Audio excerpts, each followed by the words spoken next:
Astro glitz அன்பர்களே வணக்கம். செவ்வாய் பயிற்சி பற்றி நாம் பார்க்க போகிறோம். அக்டோபர் 27 செவ்வாய் பகவான் துலாம் ராசியிலிருந்து விருச்சிக ராசிக்கு செல்கிறார்.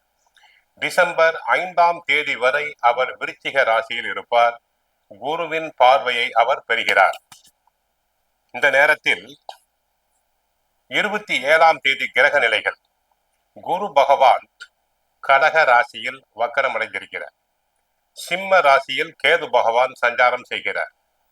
கன்னி ராசியில் சுக்கிரன் இருக்கிறார். துலாம் ராசியில் சூரியன் புதன், விருச்சிக ராசியில் செவ்வாய், தனுசு ராசியில் சந்திரன், கும்ப ராசியில் ராகு, மீன ராசியில் சனி பகவான் வக்கரம் அடைந்திருக்கிறார். முதலில் நாம் மேஷ ராசியை பார்க்க போகிறோம். மேஷ ராசியினருக்கு ராசிநாதனும் செவ்வாய், 8ஆம் இடமாகிய ஆயுள் ஸ்தானத்திற்கும் உரியவர் செவ்வாய் பகவான். அவர் இதுவரை 7ஆம் இடத்தில் இருந்த செவ்வாய் பகவான் 8ஆம் இடத்துக்கு செல்கிறார்.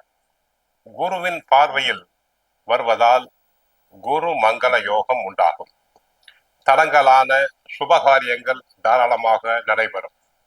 பெண்களுக்கு மனதிற்கு பிடித்த வரன் அமையும். சுபகாரியம் நன்றாக நடைபெறும். மங்கள காரியங்கள் நடைபெறும்.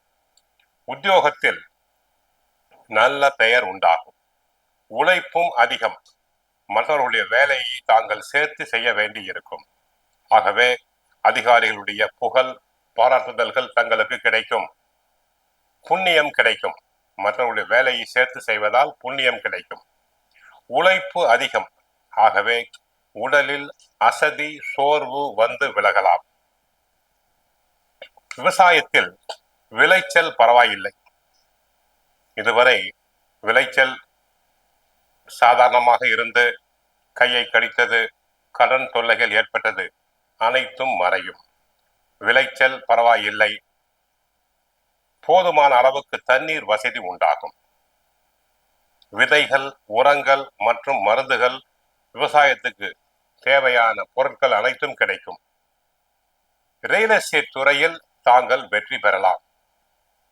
வீடு மனை வாங்க விற்க உகந்த நேரம். என்றைக்கோ வாங்கி போட்ட இடத்தினை நல்ல விலைக்கு விற்கலாம். பில்டிங் கான்ட்ராக்டர்களுக்கு நல்ல வருமானம் பெருகும். மாணவர்கள் போட்டி பந்தயங்களில் கலந்து கொண்டு நல்லபடியாக வெற்றி பெறலாம். அதில் எந்த விதமான சந்தேகம் இல்லை.